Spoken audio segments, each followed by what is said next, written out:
Good morning. My name is Grace Lacra, and I'll be your conference operator today.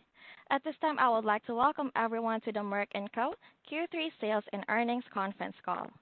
All lines have been placed on mute to prevent any background noise. After the speaker's remarks, there will be a question-and-answer session. If you would like to ask a question during this time, simply press star then the number 1 on your telephone keypad. To withdraw your question, press the pound key. Thank you. I would now like to turn the call over to Peter Dannenbaum, Vice President of Investor Relations. Sir? Thank you, Grace, and good morning.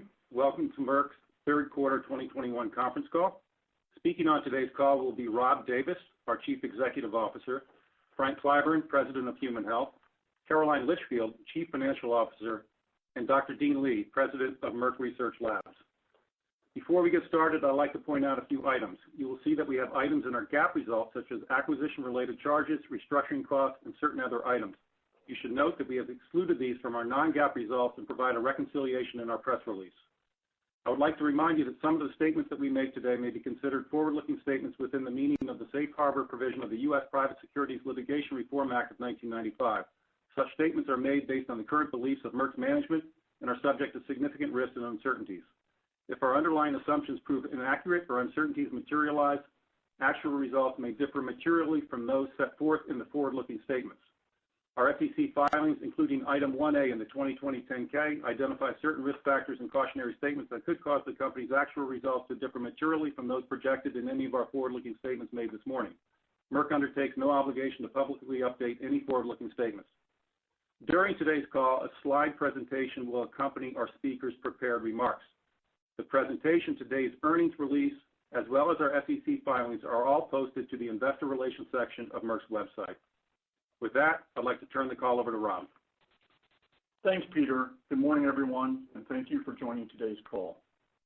I'm very pleased to report significant progress across our key growth and strategic priorities in Merck's first full quarter as a more agile and focused science-driven company.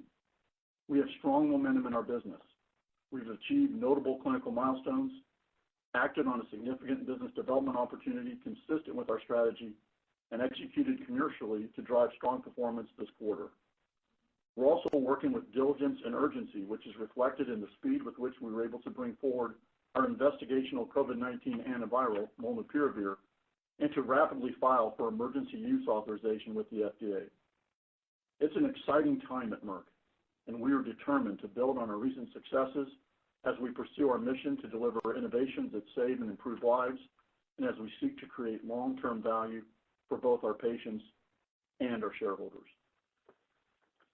Dean will speak to the significant pipeline advancements we're making in a minute, but I first want to congratulate him and our research colleagues, as well as our partners at Ridgeback Biotherapeutics, on the meaningful clinical results we recently reported regarding the development of molnupiravir. From the onset of the pandemic, Merck has sought out opportunities to apply its scientific expertise in the global fight against COVID-19, and we are very pleased to now be in a position to make a meaningful difference. As you are aware, at a planned interim analysis of our phase 3 trial in at-risk, non-hospitalized adult patients with mild to moderate COVID-19, molnupiravir reduced the risk of hospitalization or death by approximately 50% compared with placebo. Based on these results and in consultation with the FDA, we stopped our trial early. We are now working with the FDA as the agency reviews our EUA application, and we look forward to next month's advisory committee discussion. I'm pleased with the progress we're making to enter supply and purchase commitments with numerous governments and healthcare systems around the world, and with the success of our effort to rapidly build supply. I'm also proud that we will be positioned to provide access to patients around the world through voluntary license agreements, tiered pricing based on country affordability, and through our agreement with the Medicines Patent Pool. We've also taken a meaningful step towards augmenting our pipeline through business development, a key strategic priority. The announced acquisition of Acceleron is a perfect example of our effort to identify and bring in the strongest external science to supplement our own work. Acceleron's lead product candidate, sotatercept, has the potential to become foundational as an add-on therapy in the treatment of pulmonary arterial hypertension, where there is a strong need for a new agent that can potentially address the underlying illness and not just the symptoms of this grievous disease. We look forward to the completion of our tender offer in the near future and to receiving the necessary regulatory approvals that will permit us to close the transaction. With its multi-billion-dollar peak sales potential and commercial exclusivity well into the next decade, sotatercept can contribute meaningful revenue growth in the KEYTRUDA LOE period, an important attribute of this and potential future targets. Dean and I will continue to work with our team to identify additional scientifically compelling business development opportunities while also continuing to pursue our robust and growing internal pipeline.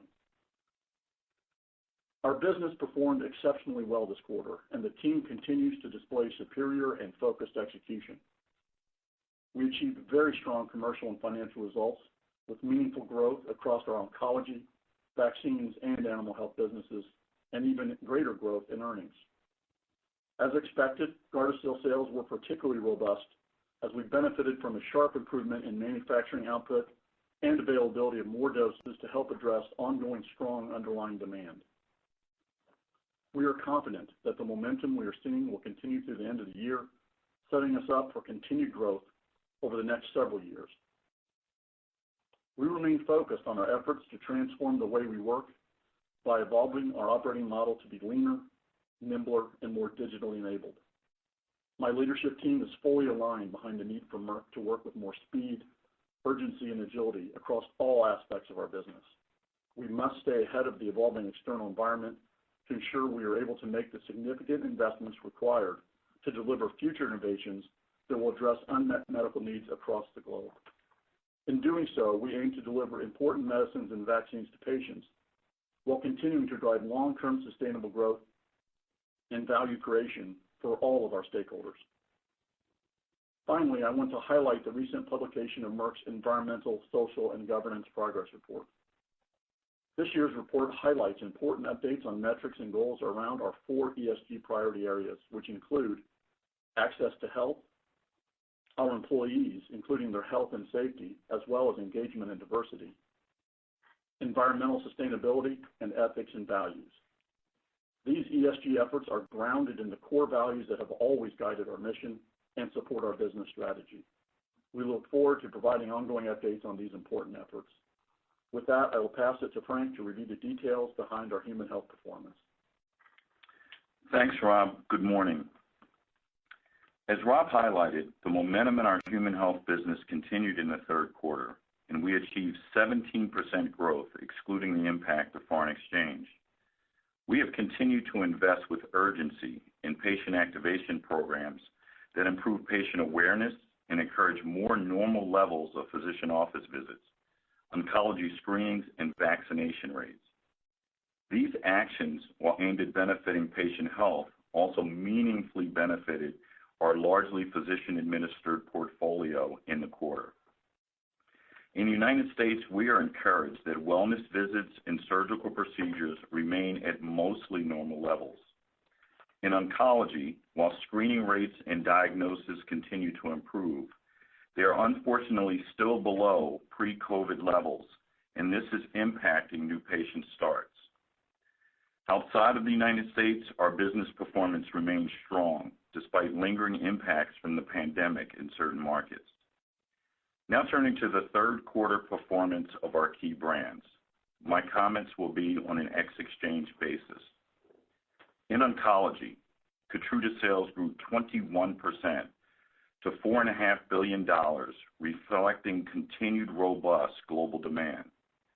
In the United States, KEYTRUDA continues to demonstrate durable momentum across all key tumors, including growth from our recent launches, such as KEYNOTE-522 in neoadjuvant, adjuvant triple-negative breast cancer.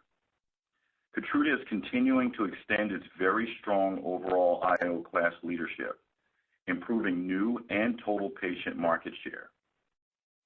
KEYTRUDA continues to maintain its leadership position in lung cancer, capturing 8 out of 10 eligible new patients despite continued competition. Outside of lung, key tumors contributing to growth include renal cell carcinoma, triple-negative breast, MSI-high, esophageal, and head and neck. We're also excited by the recent approval and upcoming launch of Keynote-826, which is the first anti-PD-1 combination approved as a first-line treatment of cervical cancer.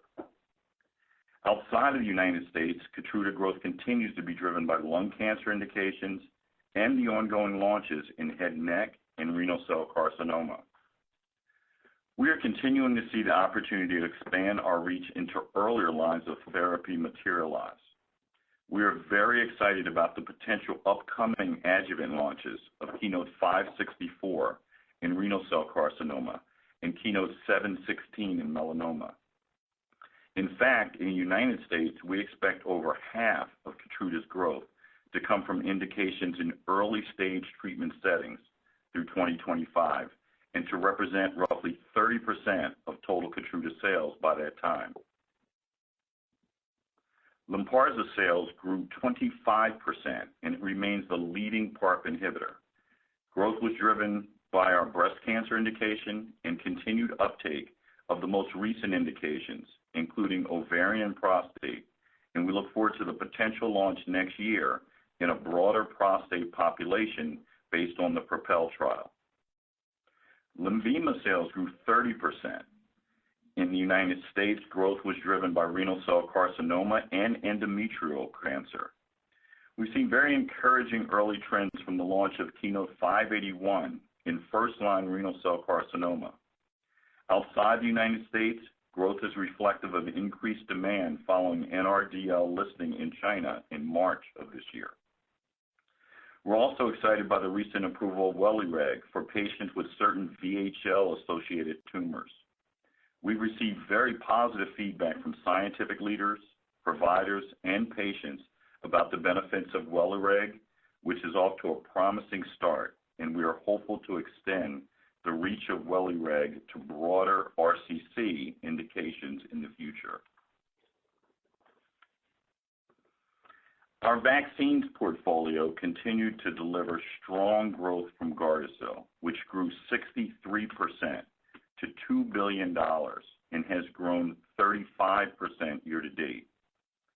In the United States, the increase in year-over-year growth was primarily driven by the timing of CDC purchases, which helped us overcome a below-normal back-to-school season. Underlying demand for Gardasil remains strong, and we are seeing some benefits from recovery of missed doses due to the pandemic. Outside the United States, growth was largely driven by strong underlying demand in China, as well as increased supply and our ability to reallocate doses. In our hospital acute care portfolio, Bridion sales grew 15%, driven by our ability to capture increased market share within the growing neuromuscular blockade reversal class. Turning to our outlook, the robust underlying demand for our products, paired with our continued excellent commercial execution, gives us confidence in the outlook for our business. Merck has shown increased urgency and agility across our organization that has resulted in improvements that will enable meaningful future growth. On Gardasil, we continue to expect robust ex-US demand and increased supply to drive fourth quarter performance. We expect to see more normal seasonality for Gardasil, with the third quarter reflecting the highest in sales. Our teams have been working to ensure we have the right processes in place to appropriately allocate doses to areas of increased demand, particularly as COVID variants continue to impact certain geographies. These dynamics will drive very strong year-over-year growth for Gardasil in the fourth quarter, driven by ex-US markets such as China. Given global HPV vaccination levels remain low, we continue to believe long-term growth opportunity for Gardasil remains significant. In oncology, we are encouraged by our strong performance throughout the pandemic, with new launches more than offsetting the headwinds seen from reduced new patient starts. We remain confident in the underlying demand for our broad and innovative portfolio, including KEYTRUDA, Lynparza, and Lenvima, and we expect to drive sustained growth across key tumor types and in earlier stages of disease. Next, let me provide a few comments on the outlook for molnupiravir. As Rob mentioned, we are very excited about the potential to offer the first oral treatment option to at-risk adults with mild to moderate COVID-19 in an effort to help combat the pandemic. Merck is committed to providing widespread access to molnupiravir globally and is implementing a tiered pricing approach based on World Bank country income criteria. We have announced a number of supply and purchase commitments to date, and we continue to have discussions on similar agreements with customers around the world. We are also encouraged by the recent unanimous vote by the Advisory Committee on Immunization Practices. Upon adoption as a final recommendation by the CDC, this sequence would offer patients the broadest coverage with a strong immune response against serotypes responsible for about 2/3 of invasive pneumococcal disease cases in adults. As we think about our pneumococcal portfolio more broadly, we're excited about the potential opportunity for Vacuvance in the pediatric setting, which represents a larger market segment. To conclude, there is continued momentum in our business, driven by demand and strong commercial execution, and we are well positioned as we move through the end of the year. The growth in the third quarter underscores our confidence in the underlying strength of our business and global demand for our innovative medicines and vaccines, and we look forward to driving that growth long into the future. With that, I'll turn the call over to Caroline. Thank you, Frank. Good morning. Our team drove exceptional financial performance in the third quarter. The investments we are making in our strong portfolio and pipeline, as well as in business development, are helping us deliver outstanding near-term performance, while also positioning us to continue to deliver important innovations and long-term value to patients and shareholders. Now turning to our third quarter results. Total company revenues were $13.2 billion, an increase of 20%, or 19% excluding the positive impact of foreign exchange. The remainder of my comments will be on an ex-exchange basis. As Frank highlighted, our human health business achieved improving momentum, growing 17%. Our animal health business also delivered robust growth, with sales increasing 14%, driven by strong global demand across both companion animal and livestock. Companion animal sales increased 18%, driven by global demand in parasiticides, including the Bravecto line of products, as well as companion animal vaccines. Livestock sales increased 12%, reflecting strong global demand for ruminant and poultry products, including our animal health intelligence products.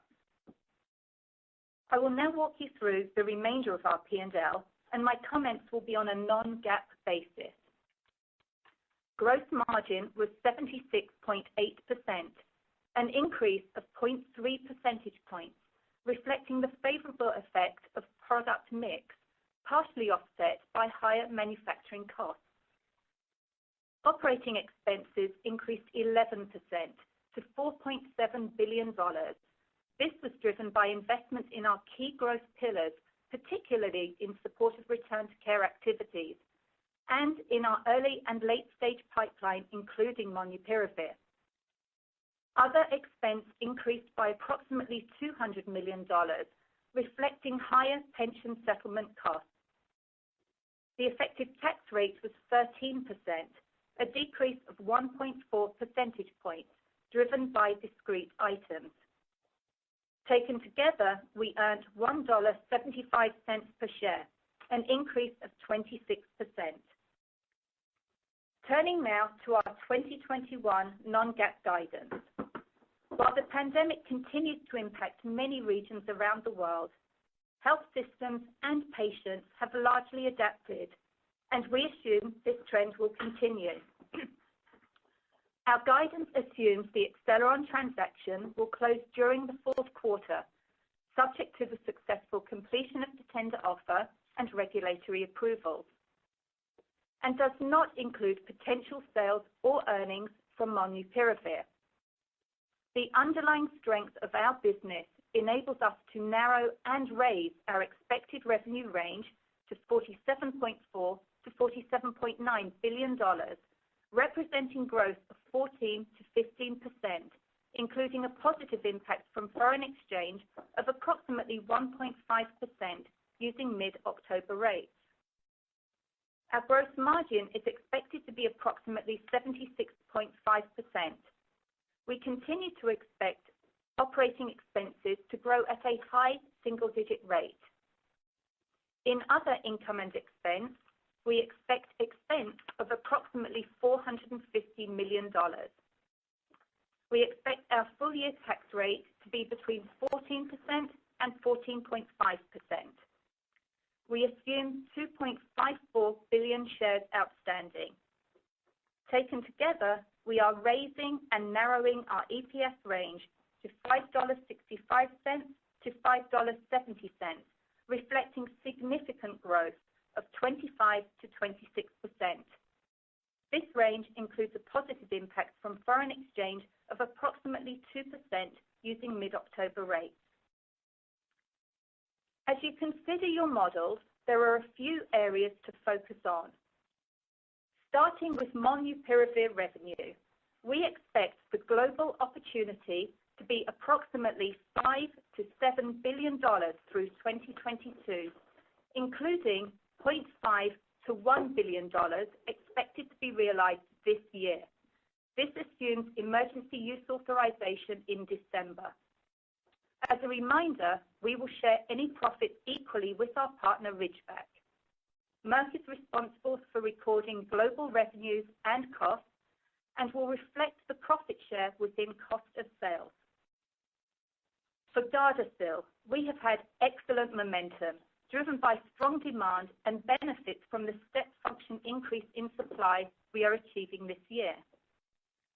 Fourth quarter sales will be lower than the third quarter due to normal seasonality and timing effects. However, we expect the growth in the quarter to remain very robust.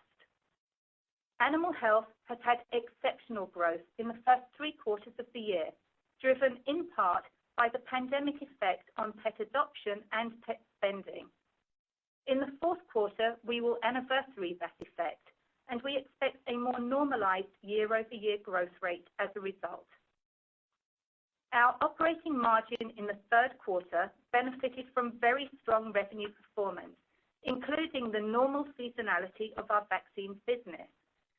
As we move through the fourth quarter, we expect operating margins to normalize due to this seasonality and phasing of spend. More broadly, as we look out to 2024, we remain confident in our revenue potential and continue to believe it is underappreciated. And we remain on track to achieve our 2024 operating margin target of greater than 42%. Our capital allocation priorities remain unchanged. We will continue to invest in the business to drive the many significant near and long-term growth opportunities we see in our de-risked portfolio and rich pipeline. We also continue to execute on our business development strategy, including our announced acquisition of Acceleron. We will pursue additional value-enhancing and strategic business development opportunities, and we retain significant balance sheet capacity to do so. We remain committed to the dividend with the goal of increasing it over time. To the extent we have excess cash, we will return it to shareholders through share repurchases. To conclude, Merck continues to make exceptional progress on its commitment to drive growth and value for patients and shareholders. We remain in a position of financial and operational strength, which will enable us to deliver on that promise now and well into the future. With that, I'd now like to turn the call over to Dean. Thank you, Caroline. Good morning, everyone. It is a pleasure to be here to provide a summary of progress made since our last quarter call.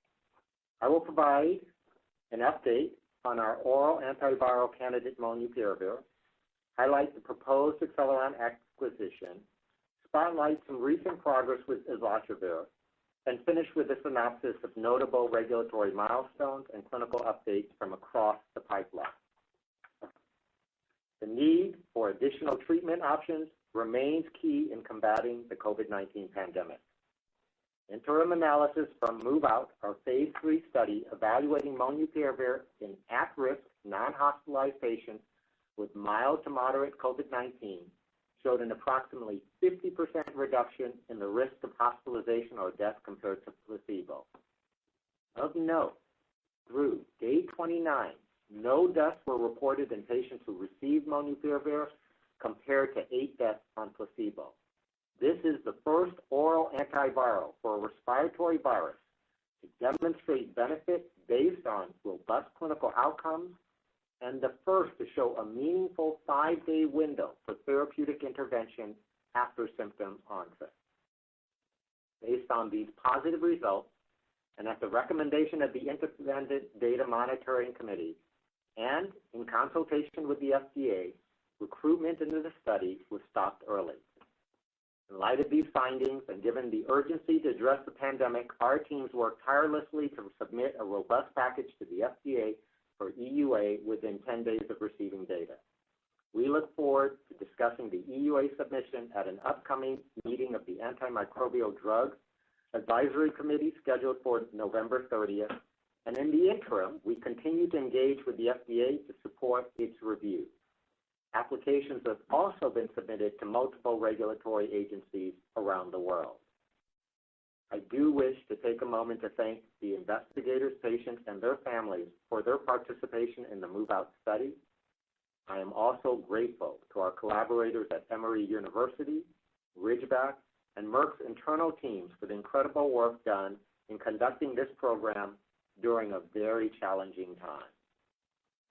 A comprehensive vaccination strategy remains the best sustainable means to confront this COVID-19 pandemic. Timely intervention following symptoms onset with an oral agent that can be self-administered at home may provide an additional meaningful option for patients, healthcare systems, and public health, which could make a significant and positive impact on the pandemic. Based on available viral sequence data, molnupiravir showed consistent efficacy against the Gamma, Delta, and Mu COVID-19 variants. As a reminder, we continue to actively recruit participants in the MOVE AHEAD trial, which is evaluating the safety and efficacy of molnupiravir in preventing the spread of COVID-19 within households as a post-exposure prophylactic with a planned readout in the spring of 2022. Now, turning to the proposed Acceleron acquisition. Acceleron has an excellent scientific pedigree, which has yielded important treatment for anemia in adult patients with certain rare blood disorders.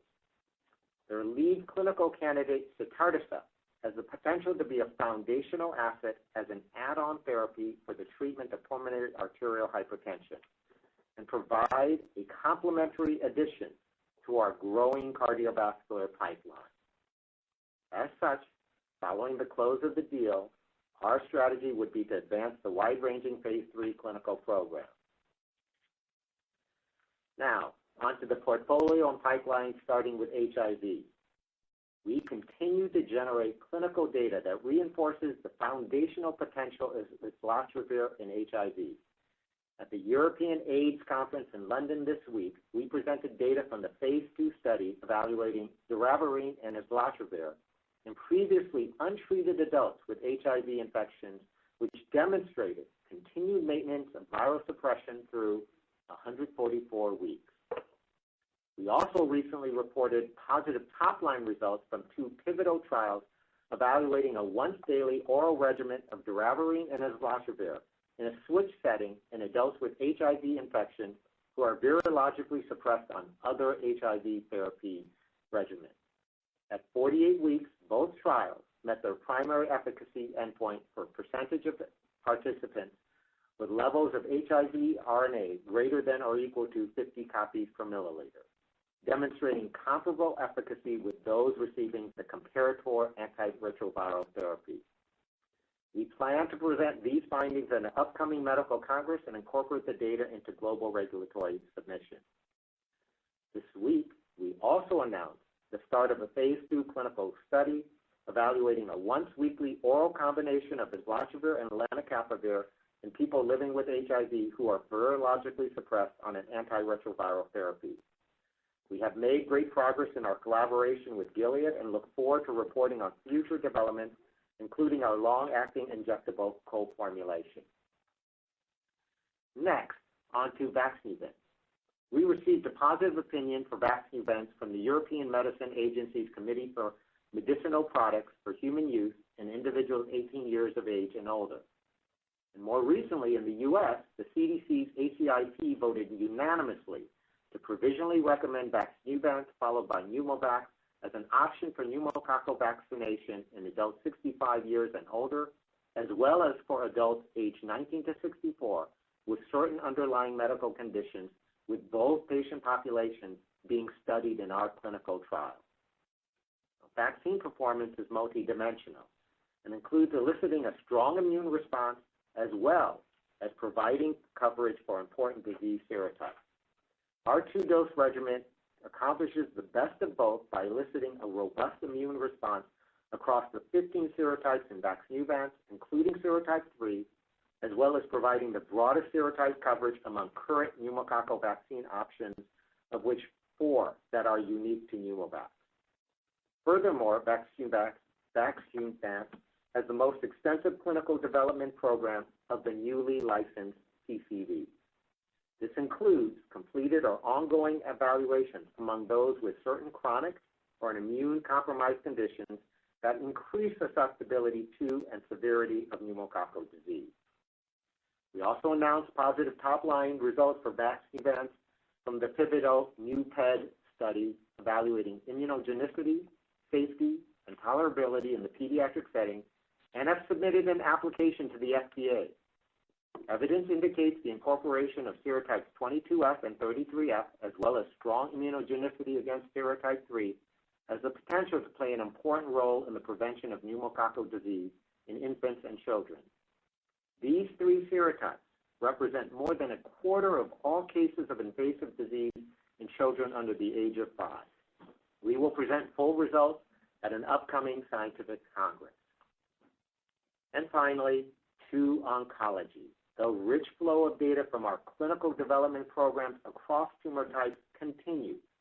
We maintain momentum in the development of new treatment options for women's cancer with the approval of Keytruda plus chemotherapy with or without bevacizumab for recurrent or metastatic cervical cancer based on data from KEYNOTE-826. This study showed a meaningful 36% reduction in the risk of death. This is the first anti-PD-1 combination treatment option for patients in the first-line setting, and together with our industry-leading human papillomavirus vaccine Gardasil and Gardasil 9, we are uniquely positioned to address certain unmet needs in cervical cancer with a focus on both prevention and treatment. At ESMO in September, we presented final results from KEYNOTE-355, our study of Keytruda in combination with chemotherapy for advanced triple-negative breast cancer, which showed a reduction in the risk of death by 27%. Keytruda is the only immuno-oncology agent approved in metastatic triple-negative breast cancer. This, along with additional data presented across endometrial and ovarian cancers, reinforces the remarkable progress being made in our broad women's cancer portfolio.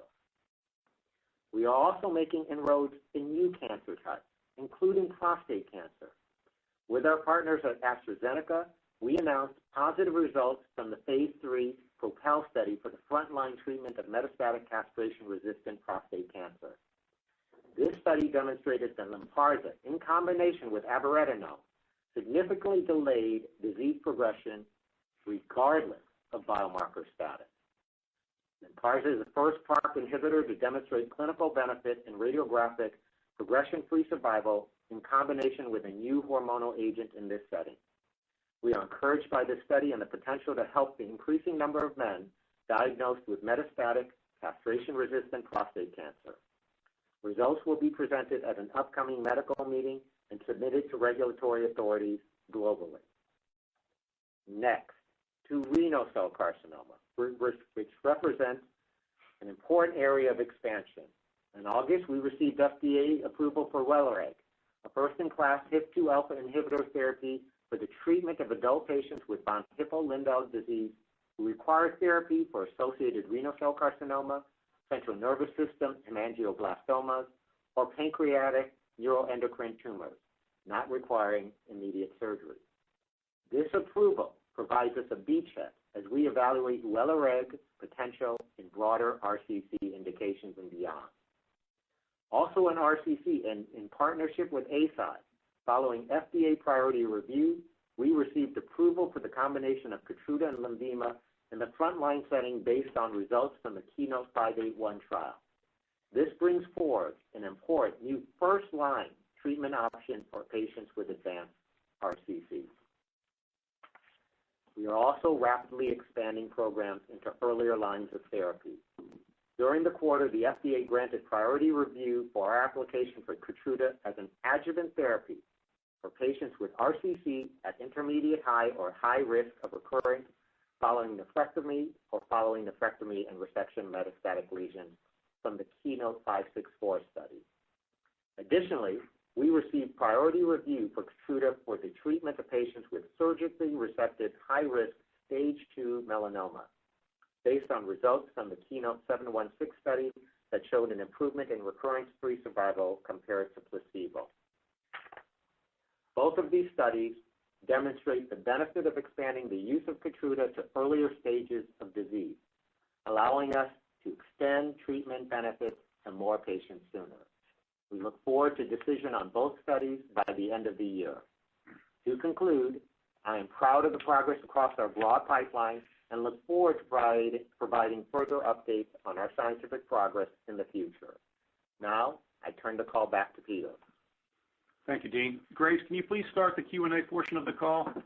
And I'd like to Absolutely. ask the questioners to limit themselves to one question today in order to get to as many different questions as possible. All right, so as a reminder, to ask a question, you will need to press star then the number 1 on your telephone. Again, that will be star then the number 1. Your first question comes from the line of Umer Raffat of Evercore ISI. Your line is open, sir.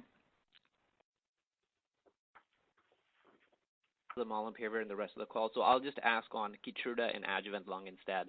Have you had an interim, and does the stat plan allow for hierarchy where PD-L1 positives is first? And do you expect the benefit to show in patients that did and did not get adjuvant chemo? Thank you very much.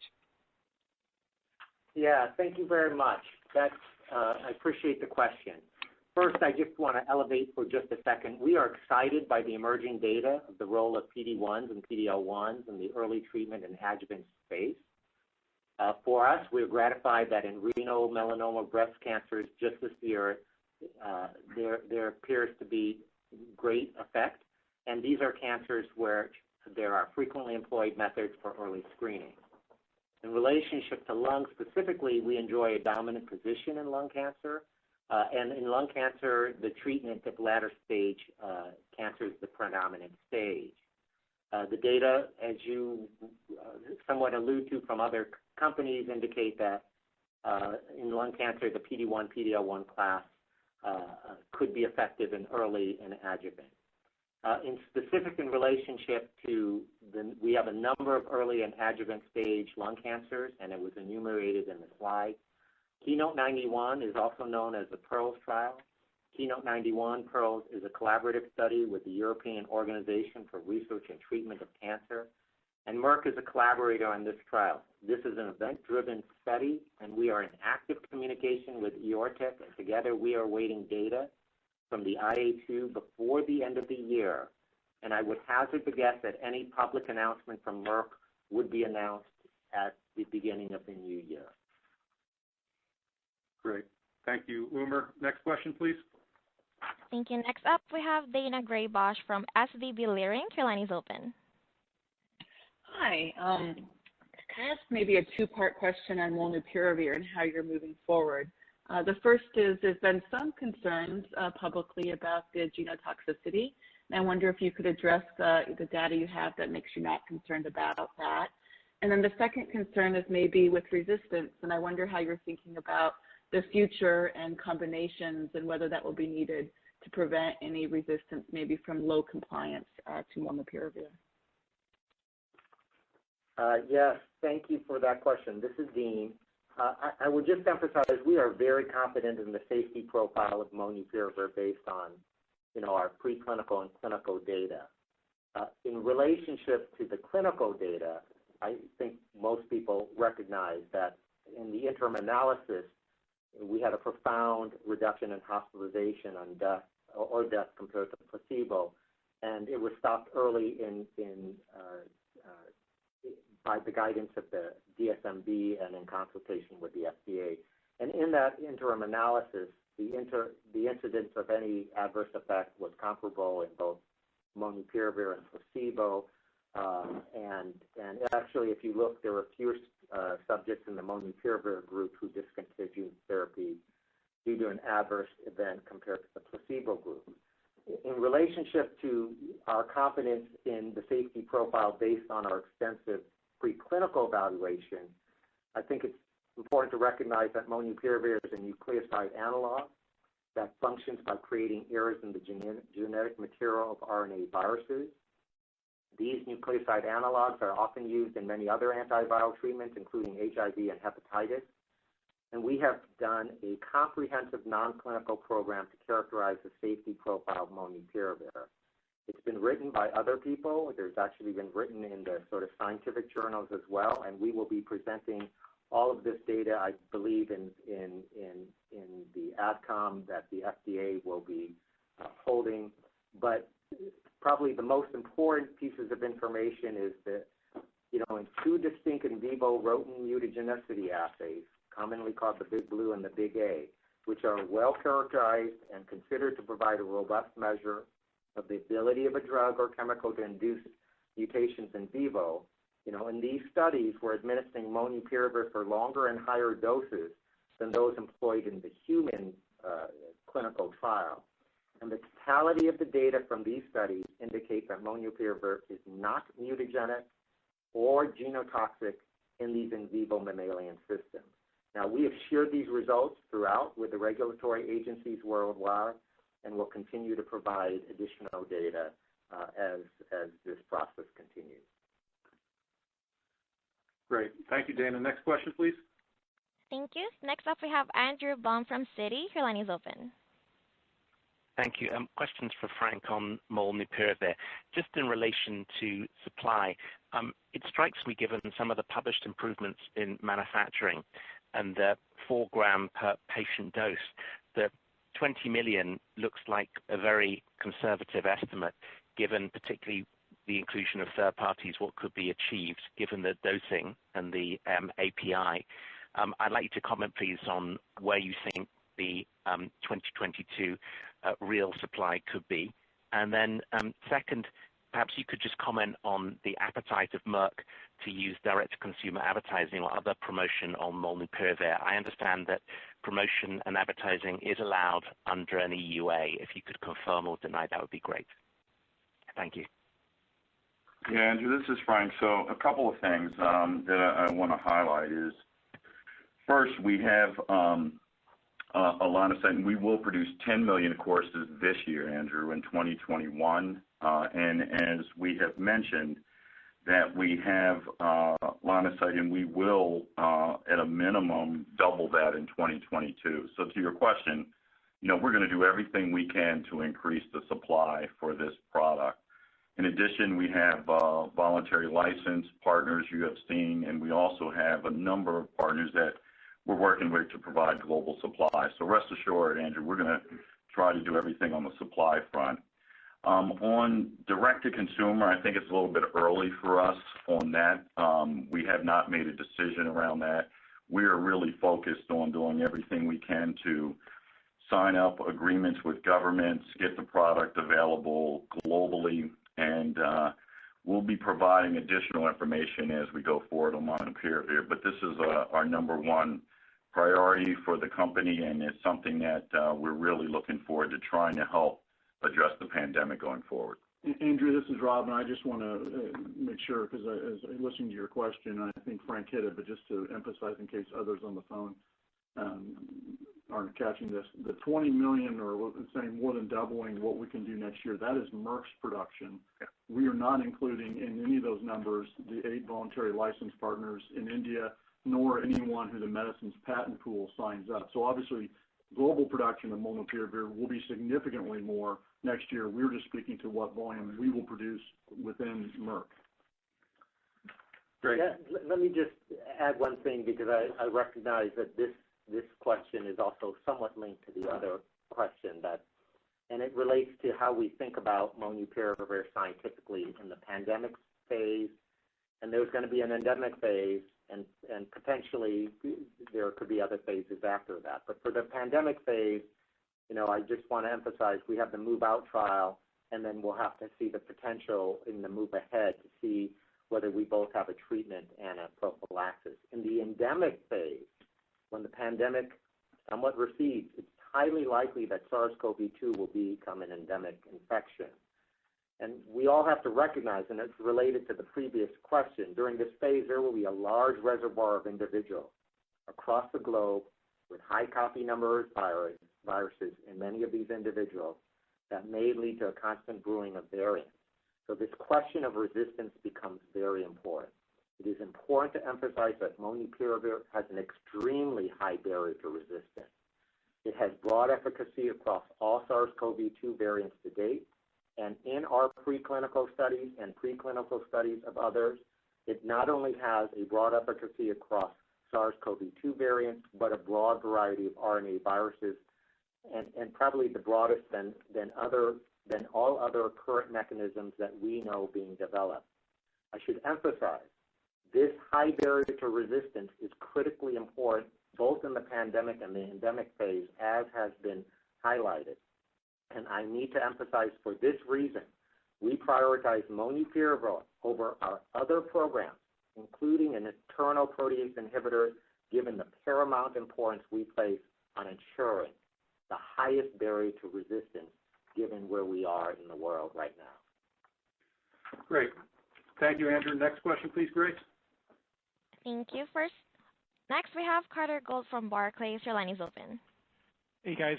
Good morning. Thanks for taking the question. Unsurprisingly, I'm going to focus on molnupiravir too. I guess maybe for Frank and Carolyn, I'm just trying to understand exactly kind of what's baked into that guidance in terms of what's being distributed for next year.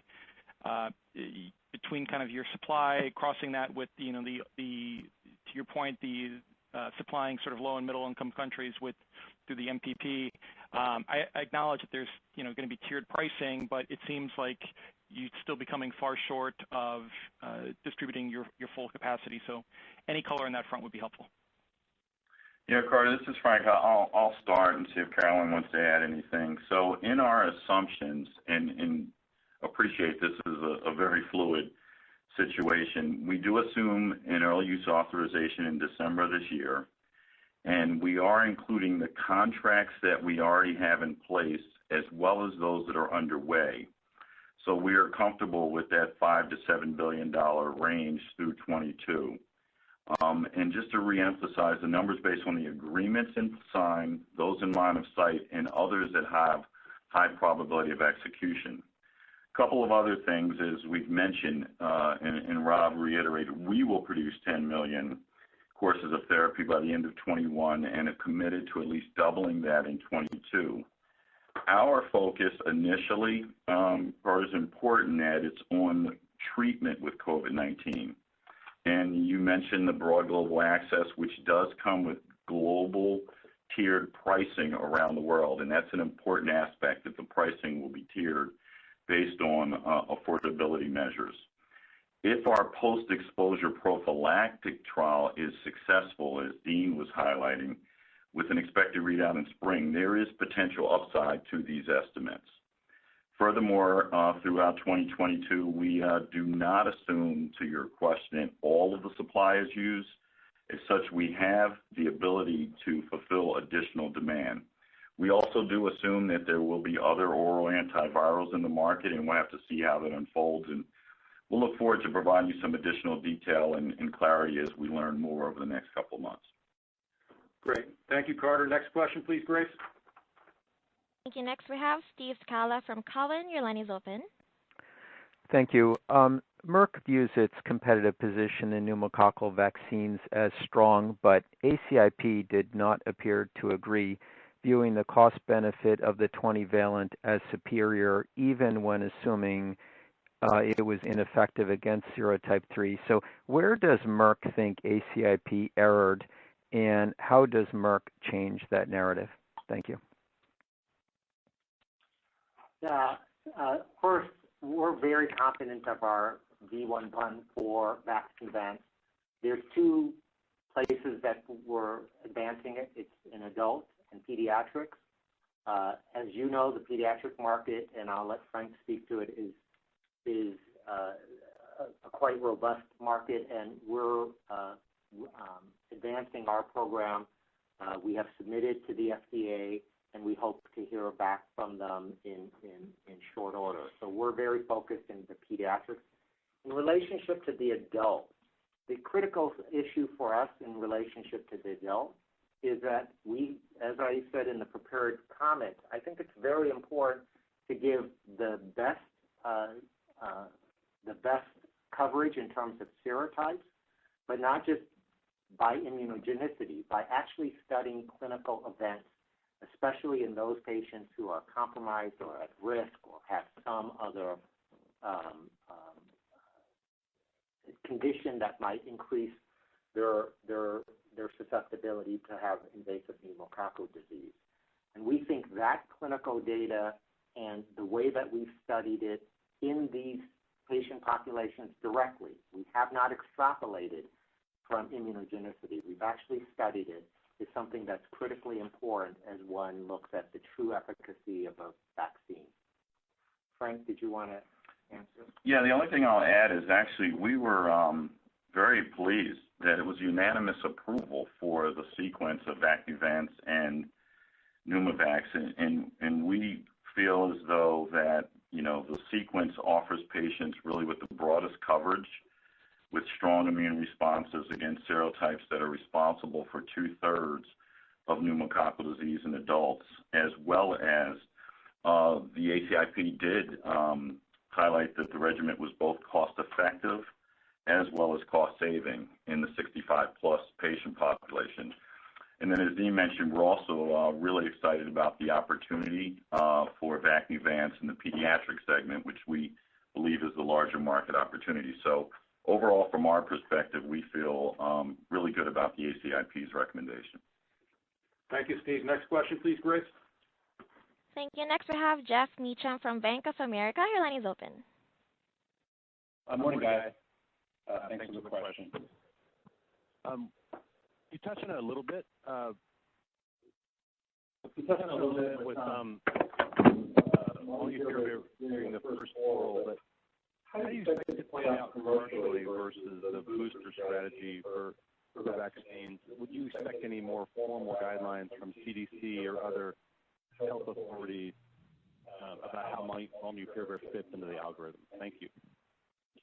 I'll maybe try this. Jeff, I apologize. You were kind of garbled. I'll repeat what I think your question was, and then you can clarify if I got it wrong. I think your question was, this is the first oral antiviral, but obviously we continue to have out there vaccines that are important as really the first line. And do we think there's any discussion on how this will fit into the regimen? I don't think we can really comment on how advisory committees, the FDA or others, the CDC would look at that. But what I will tell you from our perspective, that first and foremost, people should be vaccinated. That continues to believe what we think is the right answer. We see our therapy as something that is, an important addition to the armamentarium. And obviously, there are places where people cannot get the vaccine, or unfortunately, if people get vaccinated and have breakthrough virus. So there's definitely a need for this, but it is in collaboration as a complement to the vaccine, not in place of it. That's our perspective. We'll let the government speak to their own. Great. Thank you, Jeff. Next question, please, Grace. Thank you. Next, we have Chris Schott from J.P. Morgan. Your line is open. Great. Thanks so much for the question. I'm just trying to get my hands around Gardasil and the results in the quarter. So can you just clarify or quantify a little bit how much of the $2 billion in sales this quarter was stocking versus underlying demand? And maybe more broadly, are we still in a position where demand is exceeding supply, I guess, on a global basis as we think about the recent capacity expansion? And I guess I'm trying to get my hands around, like, will there be another step up in sales for this franchise as we look out to 2023 and beyond with the new facility coming online? Or is the capacity efforts you've made so far kind of addressing most of the demand that's out there? Thanks so much. So, Chris, this is Caroline. I'll start and I'll hand over to Frank. So in the quarter, as you know, we've had an exceptional quarter, and that's driven by strong global demand and the step up we have in supply. We also did benefit from CDC timing, and that was approximately $125 million of buy-in in the third quarter of this year. And that contrasts to a buy-out, actually, in the third quarter of 2020. So year over year, we feel we've benefited by approximately $180 million to the results. Now, in terms of how we see this going forward, we're very excited about the opportunity. We see opportunities for increased supply through 22 and beyond as we see the other capacity come online. But let me hand over to Frank to talk about the demand that we have. Yeah, Chris, thanks for the question. A couple of other things I do want to highlight as you think about Gardasil, and this is something we've been discussing for a while, is both the near-term results, as you mentioned, but the long-term prospects. First, I want to highlight that only 9% of what we see as the eligible cohort globally has been vaccinated. So, Chris, I start there and say we still have significant opportunity. And if you think about markets such as China, if you think about the approval in Japan, if you think about the gender-neutral opportunities that we have in Europe, as well as other age cohorts in adult, mid-adult in the U.S., because we feel that there is significant opportunity for continued Gardasil growth. As you saw us step up in our supply, we will continue to see that. It'll be a little bit more modest pace in next year, but rest assured, as we bring on the 2 new bulk manufacturing facilities in 23, this is why we feel that the long-term growth prospects for Gardasil are very significant, and it'll be a key growth driver for the company going forward. Thank you, Chris. Next question, please, Grace. Thank you. Next up, we have Tim Anderson from Wolfe Research. Your line is open. Thank you. A question on additional M&A. So maybe for Rob, on the Acceleron investor call you held, I asked whether Merck would do more M&A, even if it meant taking a rating debt downgrade. And you were very frank in your answer, and you said yes, but the company has not been willing to kind of quantify what additional debt that would potentially be that would trigger a downgrade. My understanding is that another $10 billion cash deal would be enough to trigger a one-notch downgrade. And if it was something like a $30 billion cash deal, that could be a two-notch downgrade. So my new question here is, would Merck actually do a deal big enough to cause a two-notch rating downgrade? Thank you. Yeah, well, I appreciate the question. And, I would start more high level. Do we continue to pursue additional business development? The answer is yes. It will be driven, as it has always been, based on what we see as a compelling scientific opportunity, where we see science addressing an unmet need that is strategically aligned with us and where we can bring value. So that is unchanged. And as we look at capacity, I would just say we believe we have the firepower to do, and frankly, any deal that's out there that we would have strategic interest in doing. The balance sheet will not be a rate limiter for us. We have very strong balance sheet capacity. I don't think we want to get into trying to, get specifics. Some of your numbers, frankly, were quite a bit off, actually, but I don't want to start getting into those kind of specifics because it depends on rating agencies. It depends on the target, cash flows coming from the target. So with that, I think the important message is, balance sheet capacity is not going to be a rate limiter for us. Thank you, Tim. Next question, please, Grace. Next up, we have Seamus Fernandez from Guggenheim. Your line is open. Great. Thanks for the question. So just a quick one on the earlier stage pipeline. I'm a little surprised you guys are presenting your first oral PCSK9 inhibitor in a late breaker at AHA in 2 weeks, but it isn't included in your pipeline summary. Could you just help us understand why not? And just as a follow-up to that, when might we hear more about the earlier stage pipeline? Will this be at an R&D day in 2022? What's the right time to start, I guess, showing a little bit more of the earlier stage pipeline that Merck's been building over the last 3 to 4 years via acquisition and then internally? Thanks. Yeah, this is Rob. Maybe I'll let Dean just comment specifically on the oral PCSK9, then I can give the comment on the additional transparency question you're answering. Yeah, specifically in relationship to the oral PCSK9, it is going to the American Heart Association. It is flipping into phase 2, and that's why we often in our pipeline leave it at phase 2, but we're trying to demonstrate increased transparency by showing something that's about to enter that. The presentation at the American Heart Association, I think, will be well attended. I think trying to create an oral PCSK9 has been a holy grail in the cardiovascular field for some time and has not been achieved, and we believe we have achieved it. It is about that product, but it's also about the ability of Merck to do things that other people can't do. And when one looks at how we've created that molecule, one can immediately ask yourself, wow, what is that capacity? What's that technology that allows them to do that for PCSK9? What other targets could they be doing as well? Rob? Yeah, so thank you. And as Dean highlighted, we tend, our view is that as things move from phase 1 into phase 2, that's when we'll start discussing it. So this is just in that process. And I would highlight, and Dean didn't get into it, but we have other assets in the cardiovascular space that are also either have moved or moving into phase 2. That's why we really see our cardiovascular pipeline as a growing area of excitement and strength, and why we were so excited about the complementary nature that Acceleron is to that pipeline. And as you ask about the transparency, our intention, the next area we'd like to highlight is cardiovascular, because I can tell you I'm excited about what we have. We've got a lot going on that I don't think is appreciated.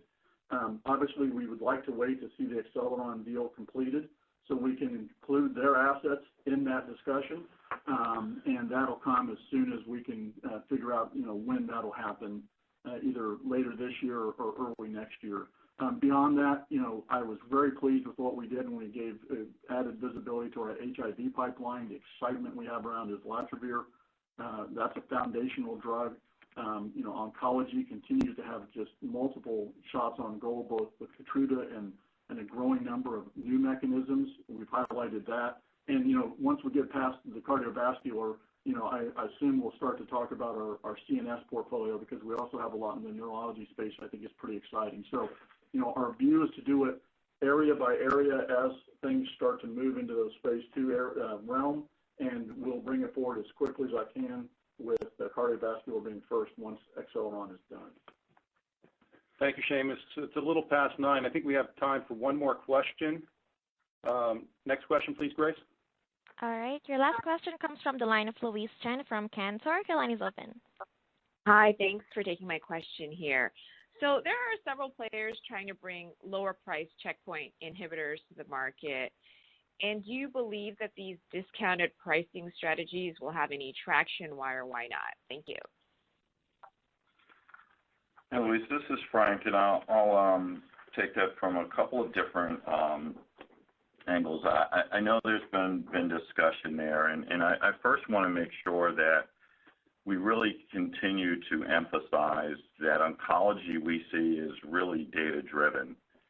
And the importance of strong clinical data, and I think you have seen that position us well, and also the wall of data that we've established with a product like Keytruda, with 33 indications right now, and just the familiarity and the growth that we're seeing across so many different cancer types, as I was highlighting, we feel we're very well positioned. We also think that the regulatory hurdle for new entrants increases with additional KEYTRUDA approvals. And as physicians continue to gain experience, we think that also you would have to have a broader structural change would be required in the U.S. to adopt broadly. So our view is we'll continue to monitor the competitive landscape as we always do, but we feel very confident in KEYTRUDA and our growth prospects going forward. Great. Thanks, Louise. Rob, any final points? Yeah, maybe just a couple points. First, I want to thank and recognize our Merck employees across the globe for their hard work and dedication. With the pandemic, the way we've been able to execute, really I think shows the best of who we are, and I couldn't be more proud across all elements of our business, clinically, commercially, manufacturing. It's really phenomenal. So I do want to first recognize them because I think that's important. And hopefully, what you took from the call is, this is an exciting time at Merck. We really have growing momentum, and I can tell you growing confidence that we have the ability to grow not only in the near term, but a growing portfolio of assets that set us up to sustainably be an important contributor to human health and to continue to deliver significant value for our shareholders. We're a more focused company. We're a faster growing company. We're working with urgency to achieve our mission and deliver for patients and shareholders. So hopefully that came through. And I'm also quite pleased with the amount of progress we've made in a short period of time. You've heard today good developments across businesses, but good developments in delivering an incredibly strong quarter, moving fast with what we're doing with molnupiravir, great results coming with islatravir and our broader oncology portfolio. So we're firing on all cylinders, and I'm confident and proud of where we are, and I thank you for your time. Thank you, Thank you very much. Thank you. This concludes today's conference call. Thank you all for joining. You may now all disconnect.